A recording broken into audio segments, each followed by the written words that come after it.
Presently reading this Lewis Carroll's Alice's Adventures in Wonderland, illustrated by Robert Ingpen. The publishers are Sterling, and it's wonderfully illustrated by Robert Ingpen. Well, this is the inner cover, and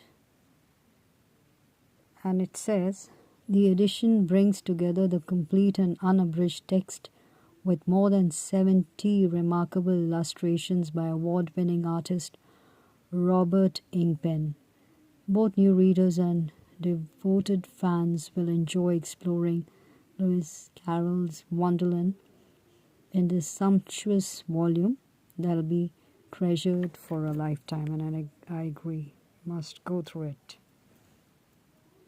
At the back of the book, the inner cover, you find a little written about Robert Ingpen, who was born in 1936 in Geelong, Australia. He studied illustration, art and book design, and he was also awarded the Hans Christian Andersen Medal for his contribution to children's literature. He has written and illustrated more than 100 books. His classic works include editions of Treasure Island, Peter Pan and Wendy, The Jungle Book, The Wind in the Willows, and A Christmas Carol. So he's made an illustration in which he shows Lewis Carroll, 1832 to 1898, reading his story to Alice Liddell, 1852 to 1934. Back cover here shows the tea party, Mad Hatter's Tea Party. You can see that. And that is the ISBN for you.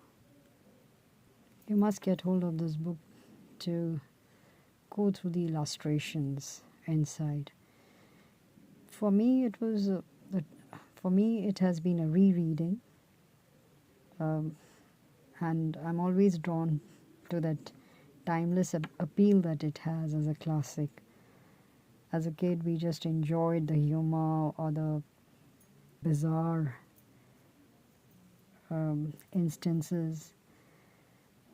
So, because as a kid it sparks creativity, it did, and as you grow old, it's nostalgic.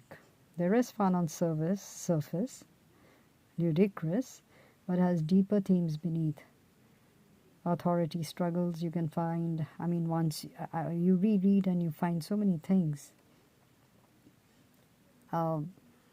Identity crisis, which resonate across ages. It's a classic, and it has been being adapted in various languages or cultures, in stories and films like Disney films, plays across the globe, and that has kept it alive. Lewis Carroll's absurd world inspires thinking outside the box. It sort of makes you understand chaos, you embrace uncertainty, questioning norms are like the life lessons, and then you finding your voice in all of this, and he has shown it through the imaginative world, whimsical creatures, absurd logic, and you really meet strange creatures.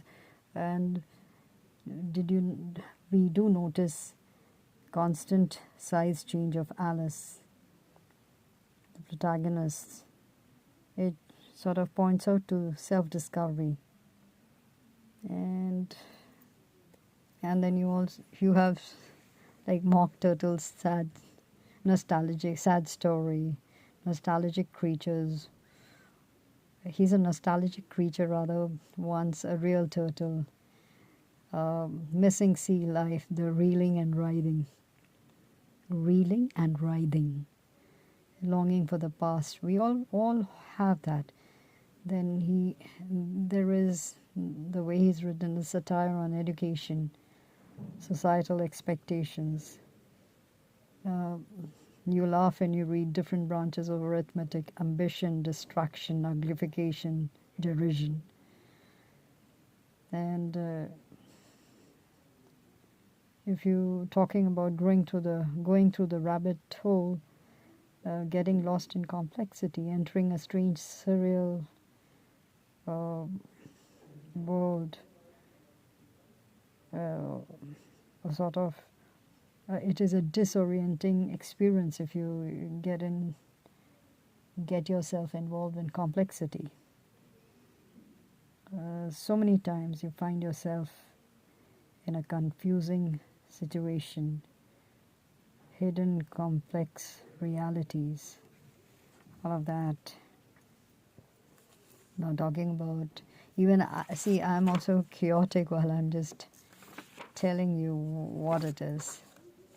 Like, for example, I just remember here we have Mad Hatter's Tea Party going on. It mocks endless silly rules. That is, he sort of makes fun of Victorian societal etiquette. That is the polite madness that you have there.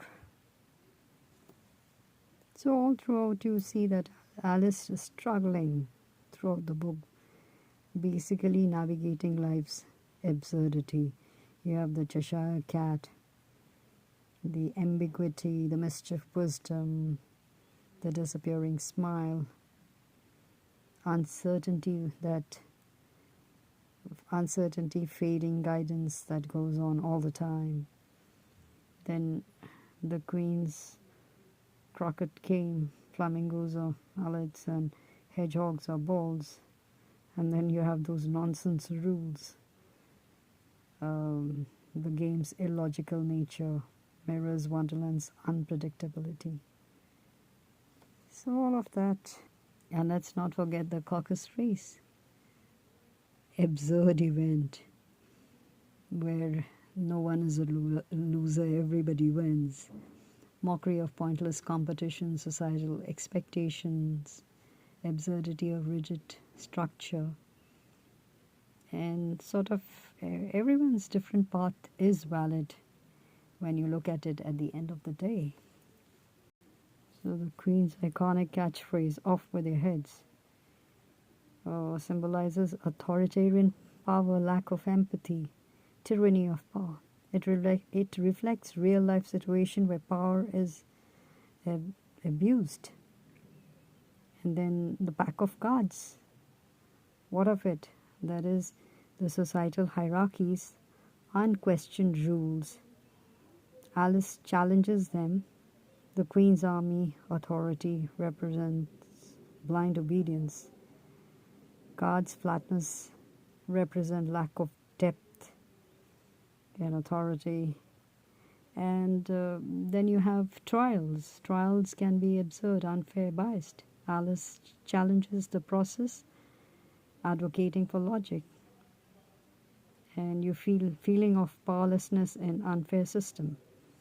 Then you have pun on, say, eatables like tweak the tarts, pun on tort, T-O-R-T, that is a legal term. So it mocks the justice system.